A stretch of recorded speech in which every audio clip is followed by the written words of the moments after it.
여기가 어디라고 음식을 먹어? 관리인의 발이 번쩍 들어 올려졌습니다. 퍽! 삼각김밥이 눈 속으로 날아갔습니다. 눈보라가 미친 듯이 몰아치는 산등성이 묘지. 낡은 패딩 점퍼를 입은 두 아이가 묘비 앞에 쭈그려 앉아 있었습니다. 형으로 보이는 9살 남짓한 아이가 떨리는 손으로 삼각김밥 비닐을 뜯었습니다. 그 순간 관리인이 거친 발걸음으로 다가왔습니다. 관리인의 발이 번쩍 들어 올려졌습니다. 퍽! 삼각김밥이 눈 속으로 날아갔습니다. 동생이 형을 감싸려다 눈길에 미끄러졌습니다. 쿵! 6살 아이의 이마가 묘석 모서리에 부딪혔습니다. 붉은 피가 새하얀 눈 위로 뚝뚝 떨어졌습니다. 여기서 당장 나가. 더러운 것들아. 바로 그때 검은 우산을 든 중년 부부가 눈보라를 헤치고 나타났습니다. 하얀 케이크 상자를 든 부부는 피 흘리는 아이들을 보며 입을 틀어막았습니다. 그리고 형의 얼굴을 본 순간 부부의 눈에서 눈물이 쏟아졌습니다. 죽은 아들과 너무나 똑같은 얼굴이었습니다. 이 놀라운 이야기의 전말이 궁금하시다면 잠시만 구독 버튼을 눌러주세요.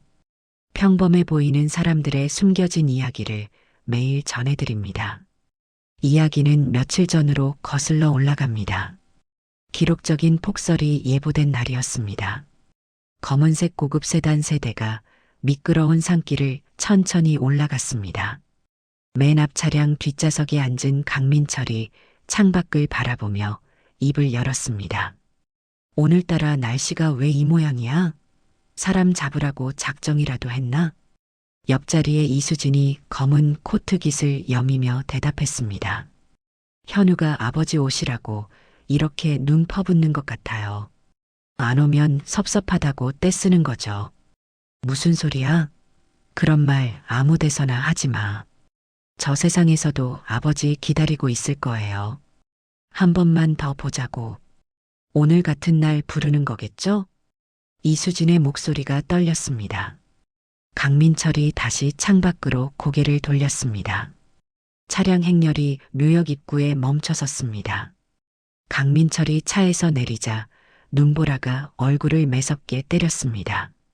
수행원 2명이 검은 우산을 받쳐들었습니다. 이수진이 강민철의 팔을 붙잡고 조심스럽게 발을 내디뎠습니다. 눈이 쌓인 산길은 미끄러워 한 걸음 한 걸음이 조심스러웠습니다. 묘소까지는 100m 정도 남았습니다. 갑자기 강민철이 걸음을 멈췄습니다. 앞쪽에서 희미한 인기척이 느껴졌습니다. 이수진도 그 소리를 들었는지 강민철의 팔을 더 세게 움켜쥐었습니다. 누가 먼저 와 있는 것 같아요. 아이들 소리 같은데요. 강민철이 비서실장에게 눈짓을 보냈습니다. 비서실장이 고개를 끄덕이며 뒤로 물러났습니다. 강민철 부부가 천천히 묘소 쪽으로 다가갔습니다. 눈보라 사이로 낯선 그림자가 보였습니다. 작은 그림자 2개였습니다. 강민철이 몇 걸음 더 다가가자 그 모습이 선명해졌습니다. 낡은 패딩 점퍼를 뒤집어 쓴 아이가 무릎을 꿇고 앉아 있었습니다. 아이의 옆에는 더 어린 남자아이가 파랗게 질린 얼굴로 웅크리고 있었습니다. 형으로 보이는 아이가 떨리는 손으로 삼각김밥 비닐을 뜯었습니다. 차가운 바람에 얼어붙은 손가락이 제대로 움직이지 않았습니다. 형이 겨우 비닐을 뜯어 동생에게 건넸습니다. 준호야, 조금만 더 참아. 곧 따뜻해질 거야. 이거 내가 좋아하는 거잖아. 형이 동생의 등을 토닥이며 말했습니다. 준호라고 불린 남자아이가 삼각김밥을 물끄러미 바라봤습니다. 입술이 파랗게 질려 있었습니다. 형이 자신의 삼각김밥을 조심스럽게 묘비 앞에 올려놓으려 했습니다. 바로 그때였습니다. 묘지 관리인이 빗자루를 들고 성큼 다가왔습니다. 야, 너희들 여기가 어디라고 이렇게 장난치고 있어? 관리인이 소리쳤습니다. 형이 깜짝 놀라 고개를 들었습니다. 이렇게 신성한 묘지에서 뭐 하는 짓이야? 냄새 나는 것 갖다 놓고 여기가 너희 집 부엌이야 뭐야? 관리인이 다가와 형의 손에 든 삼각김밥을 노려봤습니다. 저희는 아빠한테 밥 드리는 중이에요. 형이 떨리는 목소리로 말했습니다. 아빠가 추울까봐 이거라도 가져온 거예요. 형이 작은 몸으로 묘비 앞을 가로막았습니다. 두 팔을 벌려 묘비를 지키려는 모습이었습니다. 관리인의 발이 번쩍 들어 올려졌습니다. 퍽! 삼각김밥이 관리인의 발에 차여 눈 속으로 날아갔습니다. 형이 날아간 김밥을 보며 비명을 질렀습니다. 안 돼요. 준호가 형을 감싸려다 눈길에 미끄러졌습니다. 쿵! 작은 몸이 묘석 모서리에 부딪혔습니다. 준호의 이마가 돌에 찍히며 피가 흘러나왔습니다. 으앙! 형아! 준호가 울음을 터뜨렸습니다. 여기서 당장 나가. 더러운 것들아. 다시는 여기 오지 마. 관리인이 빗자루를 휘두르며 소리쳤습니다. 형이 울고 있는 동생을 끌어안았습니다. 피가 형의 패딩에도 묻어났습니다. 바로 그 순간이었습니다. 거기 그 손 당장 못 놔? 아이한테 뭐 하는 짓이야? 강민철의 천둥 같은 목소리가 울려 퍼졌습니다. 관리인이 화들짝 놀라 뒤를 돌아봤습니다. 강민철이 성큼 다가오고 있었습니다. 관리인의 얼굴이 사색이 되었습니다. 이 묘역의 실소유주가 누군지 그도 알고 있었습니다. 죄송합니다, 회장님. 제가 몰라보고 그만. 관리인이 허둥지둥 뒷걸음질 쳤습니다. 강민철이 관리인 앞을 가로막아 섰습니다. 지금 당장 내 눈앞에서 사라져. 더 버티면 오늘로 자네 일자리는 끝이야. 관리인이 고개를 깊이 숙이며 황급히 자리를 떠났습니다. 강민철이 천천히 아이들 쪽으로 고개를 돌렸습니다. 형이 꽁꽁 언 붉은 손으로 동생의 상처를 만지고 있었습니다. 피가 계속 흘렀습니다. 이수진이 재빨리 핸드백에서 손수건을 꺼냈습니다. 무릎을 꿇고 준호에게 다가갔습니다. 얘야, 괜찮니? 많이 아프지? 이수진이 부드럽게 준호의 상처를 닦아주었습니다. 준호가 겁에 질린 눈으로 이수진을 바라봤습니다. 형이 동생을 더 꽉 껴안았습니다. 저희는 그냥 갈게요. 방해해서 죄송해요. 형이 떨리는 목소리로 말했습니다. 강민철이 형의 얼굴을 똑바로 바라봤습니다. 그 눈매를 본 순간 강민철의 몸이 굳었습니다. 죽은 아들 현우의 어린 시절 모습이 겹쳐 보였습니다. 똑같은 눈매였습니다. 강민철의 온몸에 전율이 흘렀습니다. 이수진도 형의 얼굴을 보고는 숨을 멈췄습니다. 손수건을 든 손이 공중에서 멈췄습니다. 형이 눈 속에 떨어진 삼각김밥을 주우러 갔습니다. 차가운 눈을 헤치며 김밥을 찾았습니다. 겨우 찾아낸 삼각김밥은 눈과 흙으로 더러워져 있었습니다. 형이 떨리는 손으로 김밥의 눈을 털어냈습니다. 그리고 조심스럽게 묘비 앞에 올려놓았습니다. 아빠, 죄송해요. 깨끗한 거 못 가져와서. 형의 목소리가 떨렸습니다. 그래도 아빠 좋아하시던 거예요. 제가 편의점에서 제일 비싼 걸로 골랐어요. 형이 주머니에서 꼬깃꼬깃한 종이약 한 마리를 꺼냈습니다. 종이약과 함께 작은 쪽지도 꺼냈습니다. 쪽지에는 비뚤비뚤한 글씨로 뭔가 적혀 있었습니다. 형이 종이약과 쪽지를 묘비 틈새에 조심스럽게 끼워 넣었습니다. 아빠, 다음에 또 올게요. 오늘은 이거밖에 못 가져왔어요. 그래도 꼭 드시고 우리 꿈에 한 번만 나와주세요. 형이 묘비를 쓰다듬으며 속삭였습니다. 준호도 작은 손으로 묘비를 만졌습니다. 형이 준호의 손을 잡고 일어났습니다. 두 아이가 눈보라 속으로 걸어가기 시작했습니다. 낡은 가방을 메고 서로 의지하며 걷는 뒷모습이 눈발에 흐려졌습니다. 이수진이 묘비로 달려갔습니다. 떨리는 손으로 쪽지를 꺼내 펼쳤습니다. 아빠 사랑해요. 비뚤한 글씨였지만 정성스럽게 쓴 흔적이 역력했습니다. 이수진의 눈에서 눈물이 쏟아졌습니다. 여보, 이 글씨체 좀 봐요. 현우 어릴 때랑 똑같지 않아요? 이수진의 목소리가 떨렸습니다.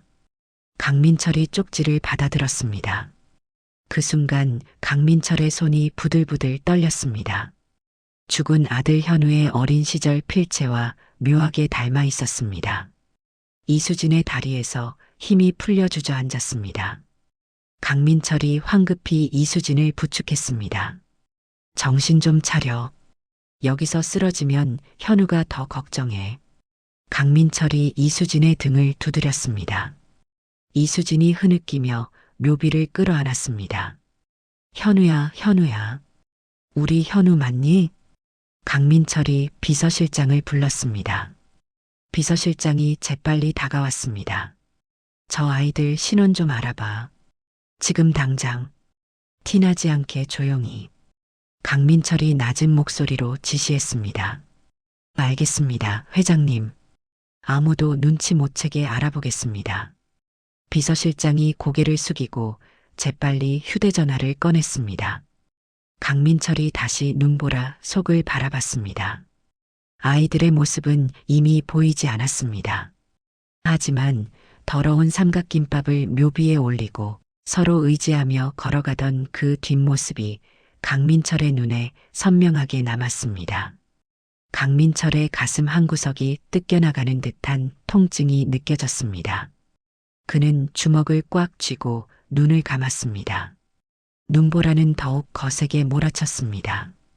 비서실장에게 긴급 전화를 받고 강민철이 도착한 곳은 철거 예정지 표지판이 붙은 가파른 달동네였습니다. 차량이 더 이상 올라갈 수 없는 좁은 골목 입구에 멈춰섰습니다.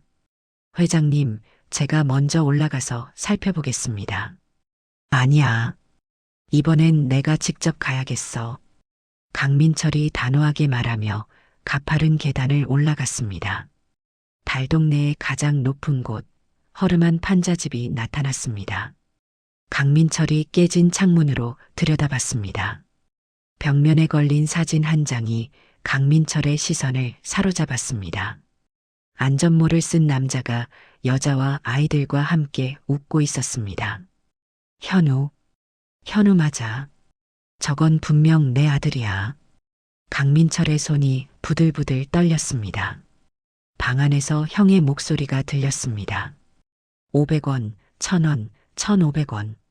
이거 합치면 오늘은 얼마야? 형이 폐지를 주워 번 동전을 세고 있었습니다. 그 옆에서 준호가 이불을 뒤집어 쓰고 끙끙 앓고 있었습니다. 준호야, 어디가 그렇게 아파? 형이 찬장에서 유통기한 지난 알약을 반으로 쪼개 준호에게 먹였습니다. 엄마 오시면 약도 진짜 걸로 사주실 거야. 형아, 엄마 언제 와? 강민철의 가슴이 미어졌습니다. 골목 아래 슈퍼로 내려간 강민철은 주민들에게 물었습니다. 위쪽에 사는 아이들, 태민, 준호 아는 분 계십니까? 할머니가 한숨을 쉬었습니다. 아이고, 그 불쌍한 것들. 아버지는 작년에 공사장 사고로 돌아가셨어요. 과로에 제대로 된 치료도 못 받고, 어머니는 지금 병원에 입원해 계신데 위독하다던데요. 강민철이 비틀거렸습니다. 하청업체 산재 사고. 기억하나? 작년에 그 사건 말입니까? 그때 내가 덮었지. 주가 떨어진다고. 그 피해자가 내 아들이었어. 내 핏줄이었다고. 강민철의 눈에서 눈물이 흘러내렸습니다. 바로 그때 아내의 전화가 걸려왔습니다. 여보, 당장 병원으로 가요. 며느리한테 수상한 놈들이 들이닥쳤대요. 강민철이 급히 병원으로 향했습니다. 3층 6인실 앞에 검은 양복의 사내들이 서 있었습니다. 강민철이 문을 박차고 들어갔습니다. 병실 안에서 사내들이 앙상하게 마른 여자를 둘러싸고 있었습니다. 각서에 지장만 확 찍으시면 됩니다. 사내가 위협적으로 말했습니다. 강민철이 지팡이를 번쩍 들어 사내의 팔을 내리쳤습니다. 퍽! 그 손 당장 치워. 환자 손에 뭐 하는 짓이야. 경호원들이 사내들을 제압했습니다. 너희 누가 보냈나? 장 전무님이 시켜서 왔습니다. 역시 그 자식이군. 회장이 며느리인 유라의 손을 잡고 울었습니다. 유라야, 사람이 어쩌다 이 지경이 되도록. 의사가 들어왔습니다. 회장님, 환자를 특수중환자실로 옮기겠습니다. 최선을 다해주게. 돈 생각은 하지 말고. 정유라가 실려나갔습니다. 강민철은 다시 달동네로 향했습니다. 판자집 앞에서 강민철이 문을 두드렸습니다. 태민아, 할아버지 왔다. 문틈으로 태민의 목소리가 들렸습니다. 저희는 이제 누구도 믿지 않아요. 믿었다가 다 버림받았어요. 강민철이 무릎을 꿇었습니다. 태민아, 너희 엄마가 아파서 병원에 누워 계셔. 할아버지가 엄마를 살려줄 수 있어. 정말이에요? 또 거짓말하는 거 아니죠? 정말이야. 할아버지가 책임지고 하는 말이야. 한참의 침묵 후 문이 열렸습니다. 태민이 낡은 우산을 들고 나타났습니다. 정말 우리 엄마를 살려줄 수 있어요? 그래. 할아버지가 가진 힘이란 힘은 다 써서라도 살려낼 거다. 우리 엄마 데려가지 않을 거죠? 우리랑 또 떨어뜨려 놓지 않을 거죠? 약속하마. 엄마도 너희들도 내가 반드시 지키마. 2번 다시 혼자 울게 안 할 거다. 태민이 우산을 떨어뜨리며 주저앉았습니다. 우리 정말 살 수 있는 거죠? 태민이 소리내어 울기 시작했습니다. 준호도 형의 등에 매달려 울었습니다. 형아, 나 너무 무서웠어. 강민철이 두 아이를 품에 안았습니다. 이제 괜찮아. 이제부터는 할아버지가 지켜줄 테니까 더는 겁내지 마. 강민철의 눈에서도 눈물이 흘러내렸습니다. 차가운 달동네 방바닥에서 세 사람은 한참을 그렇게 있었습니다. 밤이 깊어졌습니다. 강민철의 대저택 정문이 열리고 검은 세단이 천천히 들어왔습니다. 태민이 준호의 손을 꽉 잡고 차에서 내렸습니다. 두 아이의 눈이 휘둥그레졌습니다. 거대한 샹들리에가 눈부시게 빛나고 있었습니다. 형아, 여기 진짜 궁전이야? 우리 같은 사람이 와도 되는 데야? 태민이 대답 없이 가방을 꽉 움켜쥔 채 현관 입구에서 움직이지 않았습니다. 이수진이 다가왔습니다. 얘들아, 이제부터 여기가 너희 집이야. 겁내지 말고 들어가자. 태민이 낡고 더러운 신발을 보며 입술을 깨물었습니다. 깨끗한 대리석 바닥을 밟기가 두려웠습니다. 이수진이 먼저 신발을 벗었습니다. 신발은 여기 벗으면 돼. 더러워도 괜찮아. 2층 방으로 올라갔습니다. 푹신한 침대 2개가 나란히 놓여 있었습니다. 준호가 침대로 달려가 이불을 만졌습니다. 우와, 보들보들해. 구름 같아. 태민은 문 앞에 서서 방 안으로 들어가지 않았습니다. 이수진이 두 아이를 욕실로 데려갔습니다. 옷을 벗기려다 멈칫했습니다. 태민의 몸 곳곳에 멍자국이 있었습니다. 갈비뼈가 앙상하게 드러났습니다. 이수진의 눈시울이 붉어졌습니다. 식당에서 준호는 갈비를 맛있게 먹었습니다. 하지만 태민은 밥만 조금 뜨고 몰래 빵 2개를 주머니에 넣었습니다.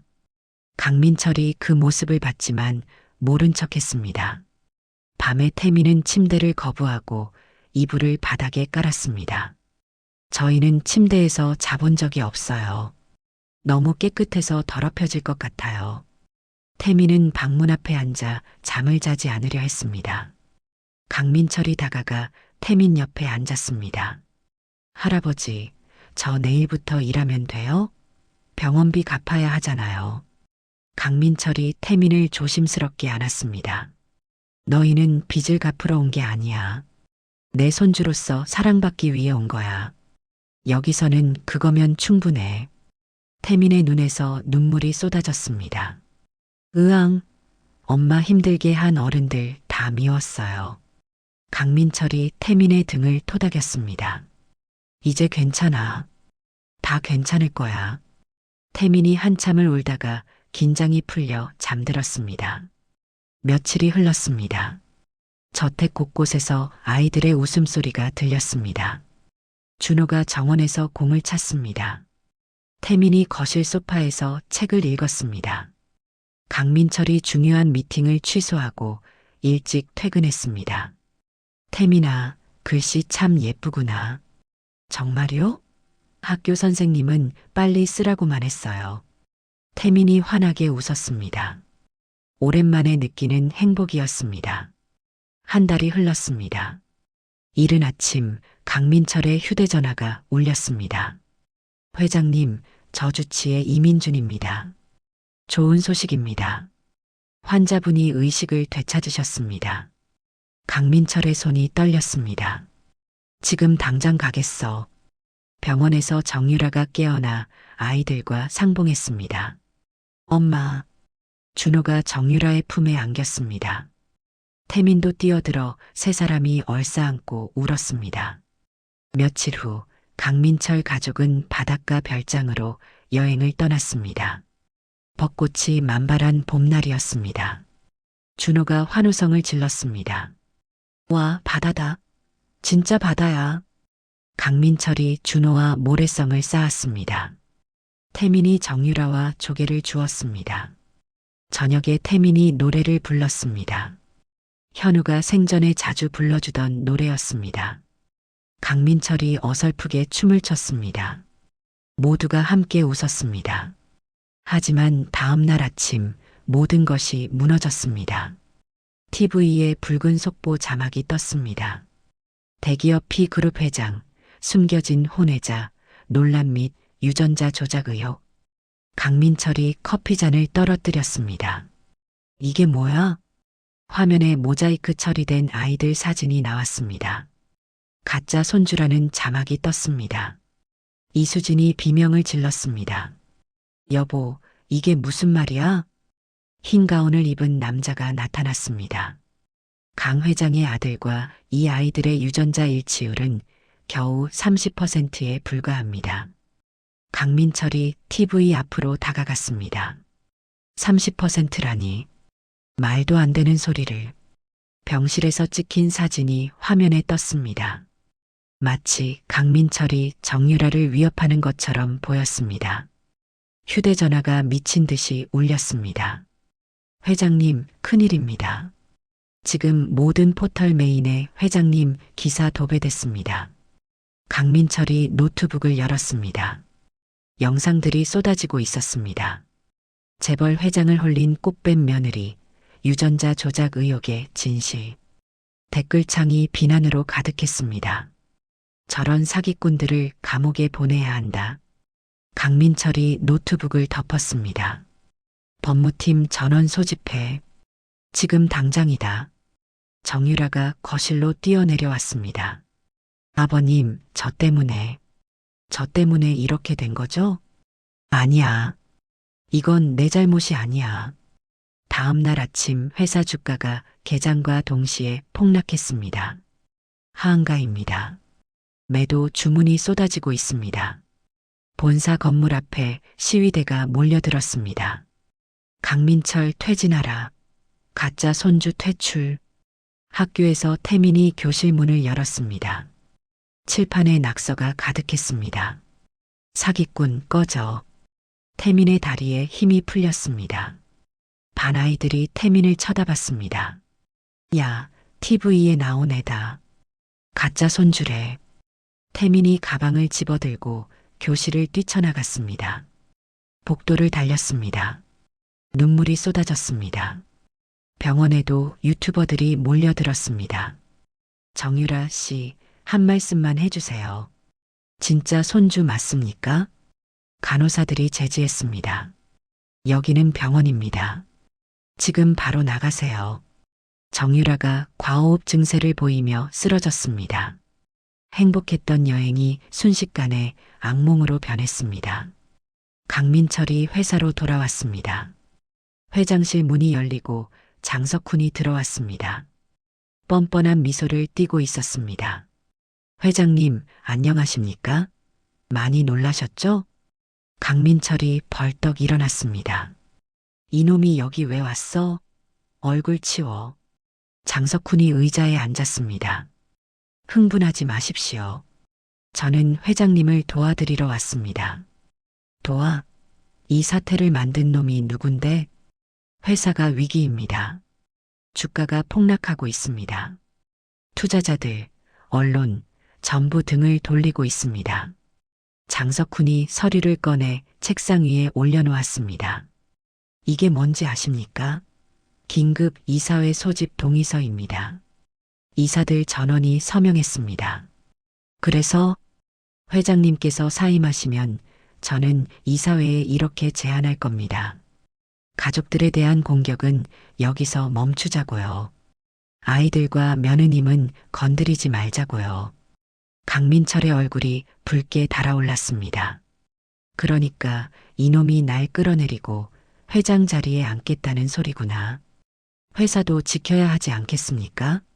회장님 한 분 희생으로 모두가 편해질 수 있습니다. 이놈이 인간이냐? 이 상황을 협상 카드로 쓰고 있어? 강민철이 소리치며 일어서려 했습니다. 갑자기 가슴을 부여잡았습니다. 가슴이. 강민철이 비틀거렸습니다. 혈압이 치솟았습니다. 심장이 터질 듯 뛰었습니다. 강민철이 바닥에 쓰러졌습니다. 회장님, 비서실장이 달려들었습니다. 장석훈은 쓰러진 강민철을 내려다봤습니다. 싸늘한 눈빛이었습니다. 이렇게까지 될 줄은 나도 몰랐는데 말이야. 장석훈이 유유히 방을 나갔습니다. 구급차 불러. 빨리. 비서실장이 황급히 구급차를 불렀습니다. 응급실에 강민철이 실려왔습니다. 의사들이 심폐소생술을 했습니다. 혈압 200, 심박수 불규칙, 제세동기 준비. 의사가 소리쳤습니다. 전기 충격이 가해졌습니다. 강민철의 몸이 들썩였습니다. 하지만 의식은 돌아오지 않았습니다. 병원 복도에서 이수진이 무릎을 꿇고 울었습니다. 여보, 정신 차려요. 놔두고 가면 안 돼요. 태민과 준호가 복도 구석에 앉아 있었습니다. 준호가 울고 있었습니다. 형아, 할아버지 죽는 거야? 우리도 또 버려지는 거야?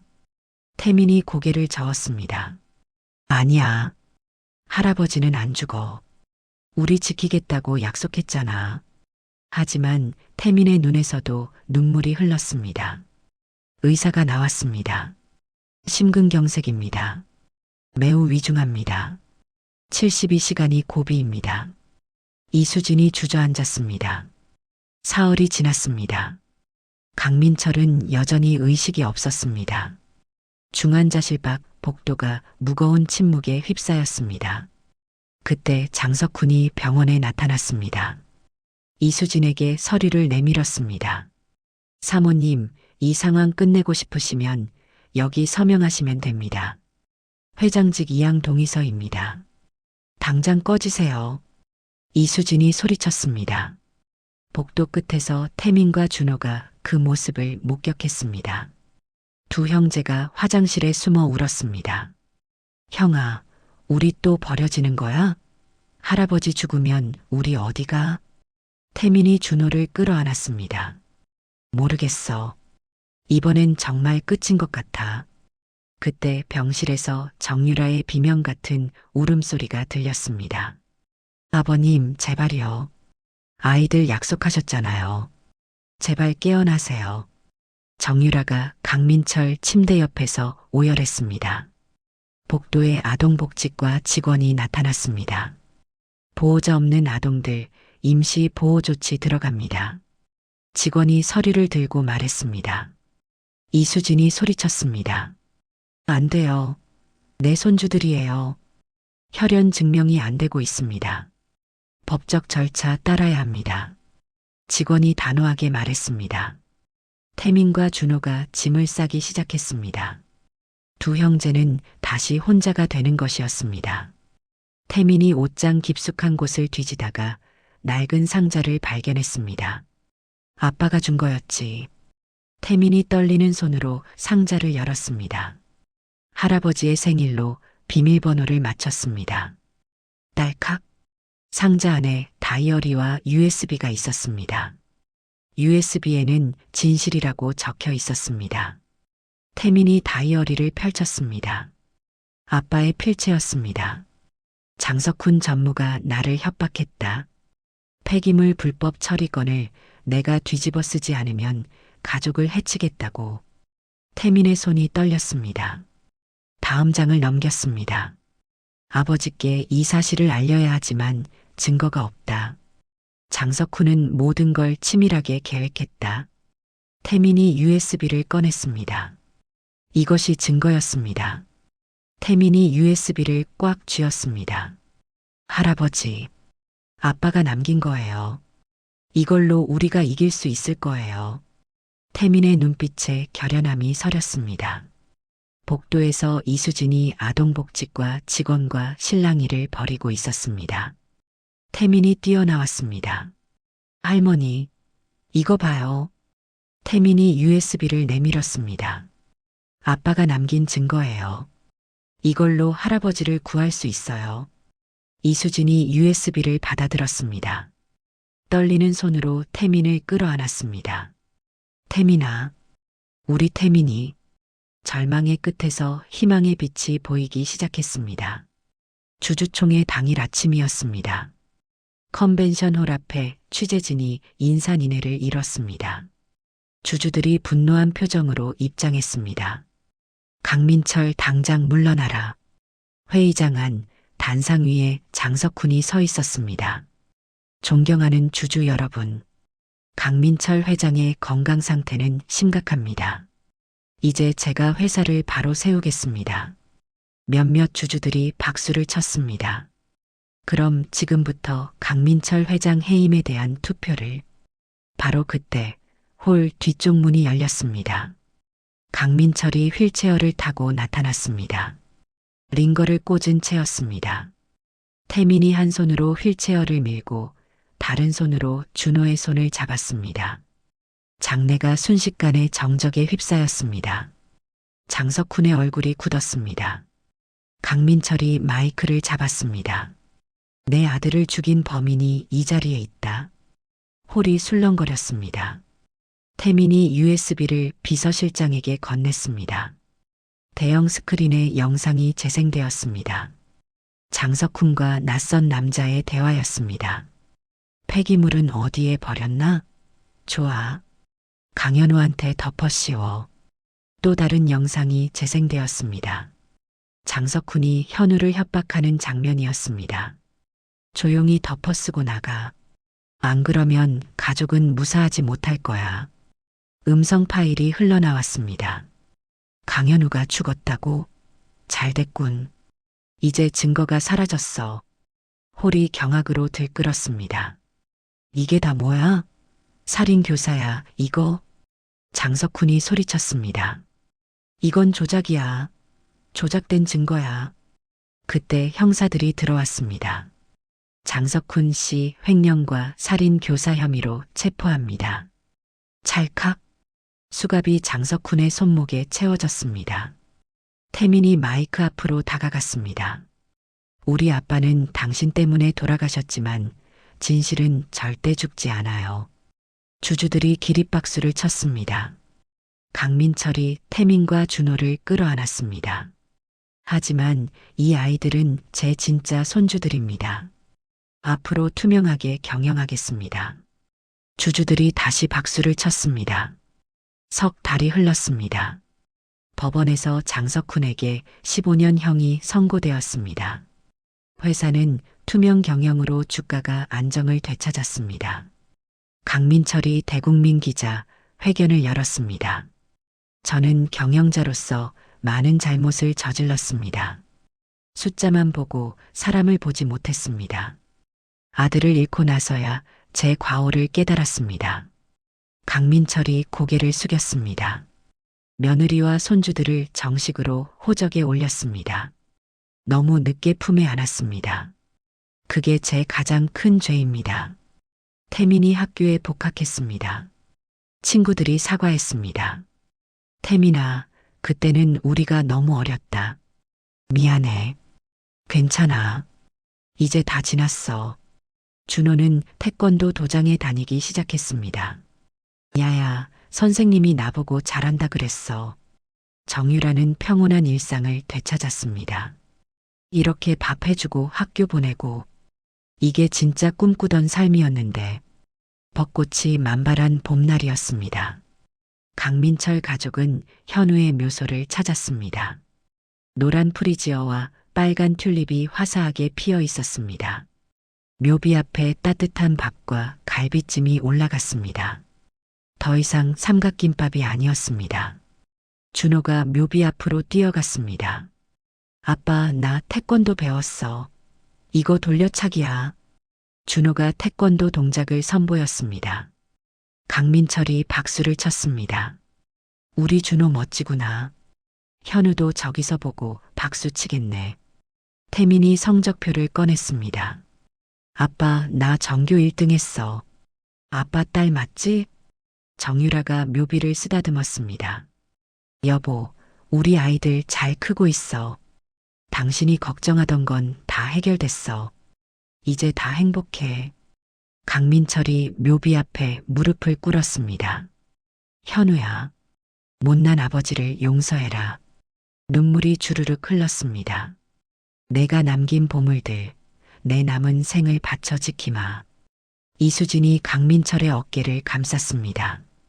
여보, 현우는 이해할 거예요. 일행이 묘비 앞에 둘러앉았습니다. 이수진이 과일을 깎아 나눠줬습니다.